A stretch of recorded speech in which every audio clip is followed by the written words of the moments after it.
Hello, नमस्कार. आपल्या चॅनलमध्ये सगळ्यांचे स्वागत आहे. तर आज आहे गुढीपाडवा आणि सगळ्यांना नवीन वर्षाच्या हार्दिक शुभेच्छा. तुमच्या सगळ्यांना नवीन वर्ष सुखाचे, आनंदाचे, भरभराटीचे, समृद्धीचे जावो. तर इथं सगळ्यात पहिला तर आज थोडंसं उठायलाच नेमका उशीर झाला, तर का ते पुढे मी सांगेनच. तर उठल्यानंतर सगळ्यात आवरून व्यवस्थित आधी इथं देवपूजा केली मी आतमध्ये, आणि इकडे हे गुढी बसवत होते. तर आधी देवपूजा केली आणि मग नंतर इथं गुढी बसायला आले.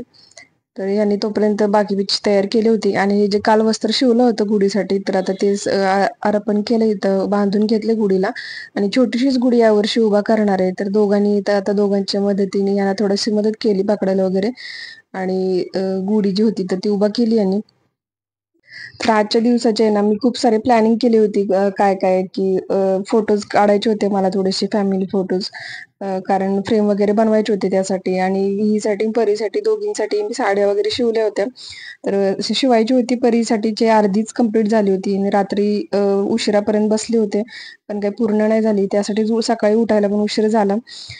त्यामुळे सगळं चिडचिडच चालू झाली होती. उठल्यापासून या दोघी पण रडत होत्या, काही काम वगैरे करू देत नव्हत्या. त्यामुळे ठरवलेलं काहीच म्हणजे झालं नाही. इथं मी साडी नेसणार होते, पण ते पण नाही झालं. म्हणजे पूर्ण लगेच काम आटपाय लागली पटपट पटपट. आधी गुढी उभा केली, आणि लगेच देवपूजा तर आधी केलीच होती. त्यानंतर लगेच मग नाश्ता केला. आणि आज आमच्याच सोसायटीचं पण एक मंदिराचं भूमिपूजन झालं, छोटंसं मंदिर बांधणार आहेत. तर त्यामुळे मिस्टर पण तिकडे गेले, आणि मग ह्या दोघींना थोडंसं बघत बघत स्वयंपाक पूर्ण करायला लागला. त्यामुळे काय फोटो सेशन तर कॅन्सलच झालं. तर दिवसाची सुरुवातच अशी झाली होती माझ्या.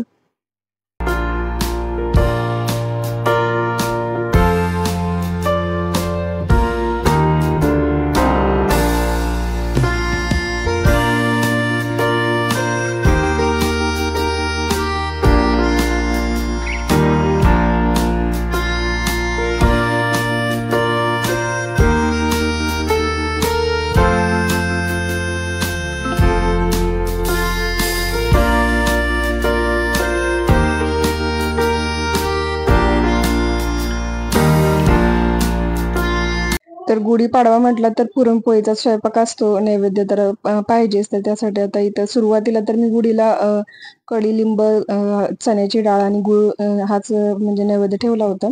आणि आता इकडे पुरणपोळीसाठी इथं डाळ शिजवून घेतली, पीठ पण मळून ठेवलं होतं. आता लगेच आमट्या बनवायच्या होत्या. तर त्यासाठी आता येळवणीचं पाणी इथं काढून घेतलं, डाळीचं पाणी जे आहे ते शिजलेलं. आणि आता सगळं गुळ कट करून घेतलाय, आणि गुळ इथं 1.5 वाटी घातलाय. तर आज डाळ थोडीशी मुद्दामून जास्त घातली होती, कारण म्हटलं पुरण बनवून ठेवायचं एक्स्ट्रा, नंतर पीठ मळून परत बनवता येतं. पण पुरण बनवायचं म्हटलं की खूप मोठी प्रोसेस आहे, त्यामुळे एक 2-4 दिवस तर आरामशीर राहतं फ्रीजमध्ये. तर आता इथं व्यवस्थित मी गुळ शिजवून घेतला, मिक्स करून घेतला. ह्याच्यात गुळ आधीच मी थोडासा कट करून घेतला होता, पण तो थोडा कमी पडला, म्हणून परत अजून थोडंसं कट करून गुळ घेतला आणि घातला ह्याच्यामध्ये, ऍड केला. तर ह्याच्यामध्ये मला वेलची पावडर टाकायचीच आठवणीत नाही राहिलं, त्यामुळे मग नंतर काढून घेतलं. म्हणजे जेव्हा पुरण वाटायला घेतलं, तर तेव्हा मी ह्याच्यात वेलची पावडर टाकली. त्यानंतर इथं कटाच्या आमटीसाठी मसाला सगळा बनवायचा होता. तर इथे सगळा लसूण सोलून घेतला होता भरपूर सारा, ओलं खोबरं होतं, आणि तीळ होते, आणि ह्याच्यात जिरं थोडं राहिलं होतं. मला हे व्हिडिओ बनवताना लक्षात आलं. मग परत आता इथे जिरं पण ऍड केलं ह्याच्यात. कोथिंबीर तर घेतलीच, आणि थोडासा आल्याचा तुकडा टाकलाय. तर एवढ्याच मसाल्यामध्ये आमटी छान होती. आता हेच फक्त बारीक एकदम वाटण करून घ्यायचं, एकदम छोटं, म्हणजे बारीक. कधी कधी खोबरं तसंच राहतं आधीमध्ये, त्यामुळे जेवढं बारीक वाटण होईल ना, तर तेवढं आमटी छान लागते, आणि जास्त अशी थिक होते आमटी, म्हणजे घट्ट होते. त्यामुळे तर आता मसाला लगेच याचा बनवून घेते. दोन्ही आमटीना फोडणी टाकून घेते. जिरे मोहरी टाकून घेते आधी मी, नंतर लसूण टाकायचं फोडणी, जो ठेचून घेतला होता तो, कढीपत्ता थोडासा, आणि जो मसाला आहे तर तो वाटण केलेलं पटकन टाकून घ्यायचं. आणि एका हे आमटीमध्ये हळद टाकते, कारण ती आळणी आमटी बनवायची. आणि एका आमटीमध्ये लाल तिखट, म्हणजेच आपला कोल्हापुरी मसाला जो आहे तर तो. तर ते आपली कटाच्या आमटीसाठी. तर अशा दोन्ही आमट्या ज्या होत्या तर ते लगेच फोडणी देऊन घेतल्या, आणि छान एक 5 मिनिटं उकळून घ्यायच्या. मग आमटी आपली जी आहे तर ती तयारच आहे लगेच.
आमटीला फोडणी देऊन घेतली आणि लगेच आता पुरण वाटायला घेतलं. आमटी जोपर्यंत उकळते तोपर्यंत माझं पुरण वाटून होईल इकडं.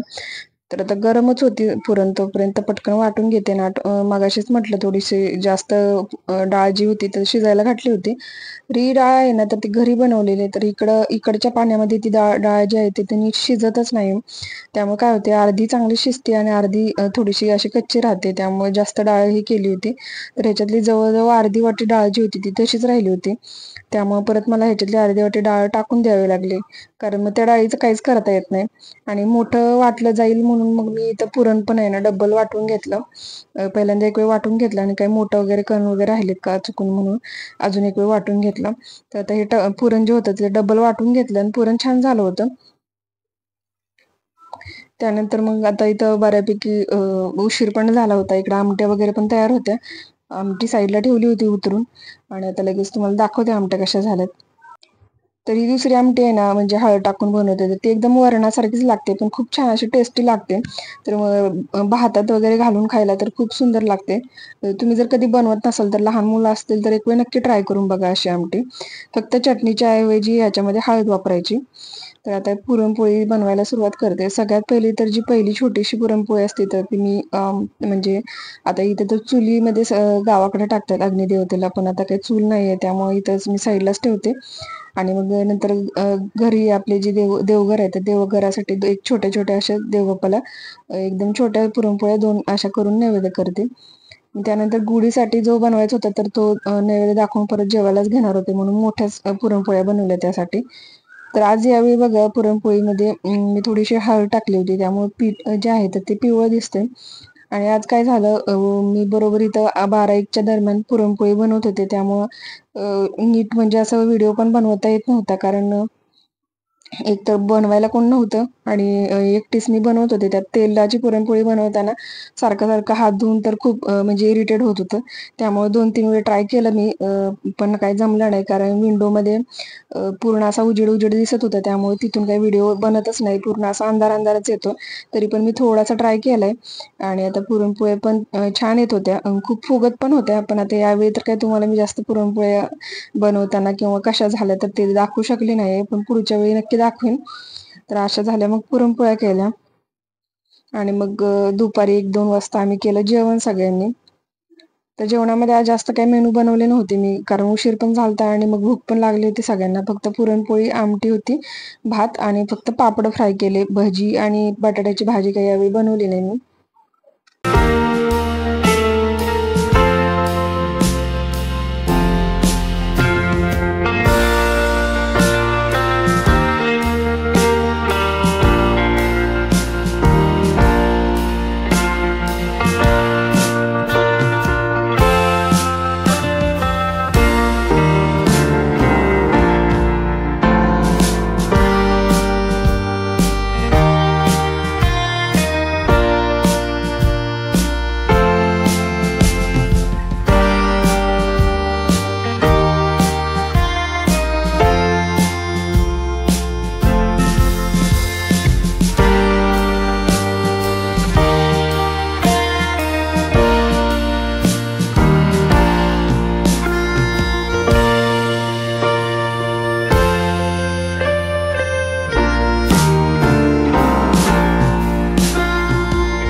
संध्याकाळी तर गुढी काढायची होती तर उशीरच झाला होता. तर इथं आधी यांनी पूजा करून घेतली गुढीची, ओवाळून वगैरे घेतलं आणि आता नारळ फोडायचं चाललंय. तर हा होता पूर्ण आजचा ब्लॉग. जर तुम्हाला आमचा पाडवा आवडला असेल सेलिब्रेशन, तर व्हिडिओला लाईक करा आणि नवीन असेल तर प्लीज चॅनलला सबस्क्राईब करा. भेटू पुढच्या व्हिडिओमध्ये, तोपर्यंत बाय.